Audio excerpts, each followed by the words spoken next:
TV5 CEO మూర్తికి హైకోర్టులో ఎదురుదెబ్బ తగిలింది.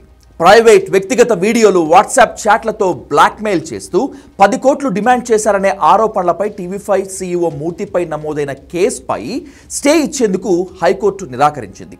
ప్రాథమిక సాక్ష్యాధారాలు ఉన్నందున ఈ కేసును ఖచ్చితంగా దర్యాప్తు చేయవలసిందిగా పోలీసులకు తెలంగాణ హైకోర్టు ఆర్డర్స్ జారీ చేసింది.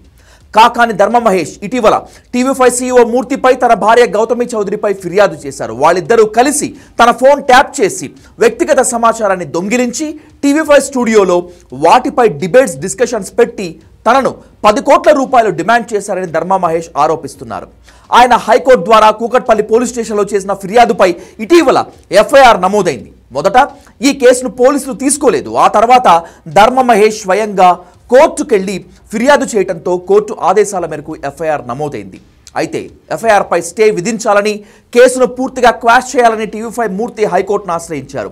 మీడియా ప్రతినిధిగా తనపై వ్యక్తిగత కక్షతోనే ఈ కేసు నమోదైందని, ఆ వీడియోలతో వాట్సాప్ చాట్లతో తనకి ఎలాంటి సంబంధం లేదని మూర్తి తరపు న్యాయవాది వాదించారు. ఇది భార్యాభర్తలైన ధర్మ మహేష్, గౌతమి చౌదరి మధ్య ఉన్న వివాదమే తప్పితే అందులో తనకి ఎలాంటి సంబంధం లేదని టీవీ5 మూర్తి వాదిస్తున్నారు.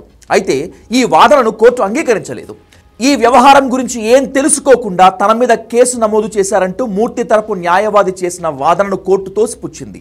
టీవీ5 మూర్తిపై కేసు దర్యాప్తు కొనసాగించాలని, ఈ కేసును కొట్టివేయటం సాధ్యం కాదని జస్టిస్ ఈ తిరుమలాదేవి స్పష్టం చేశారు. అంతేకాక ప్రతివాదులకు నోటీసులు కూడా జారీ చేశారు.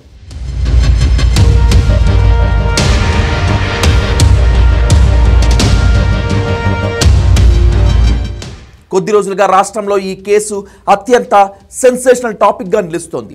టీవీ5 మూర్తి తన భార్య గౌతమి చౌదరి మధ్య వ్యక్తిగత సంబంధాలు నడుస్తున్నాయని, మూర్తి తన ఇంటికి వచ్చి కూడా వెళ్లారని, తన వ్యక్తిగత వీడియోలు, వాట్సాప్ చాటింగ్లు ఫోన్ ట్యాప్ చేసి తెలుసుకున్నారని, వాటన్నింటినీ పెట్టి టీవీ5లో లైవ్ డిస్కషన్ ద్వారా తనను అప్రతిష్ట పాలు చేశారని ధర్మ మహేష్ అనే వ్యక్తి ఆరోపిస్తున్నాడు. అంతేకాకుండా తనను 10 కోట్ల రూపాయలు ఇవ్వాలని టీవీ5 మూర్తి డిమాండ్ చేస్తున్నాడనేటువంటిది ధర్మ మహేష్ ఆరోపణ. దీనిపై ఇటీవల కూకట్పల్లి పోలీస్ స్టేషన్లో కేసు నమోదైంది. దీన్ని కొట్టేయాలంటూ టీవీ5 మూర్తి హైకోర్టుకు వెళ్ళినప్పటికీ అక్కడ ఆయనకు చుక్కెదురైంది.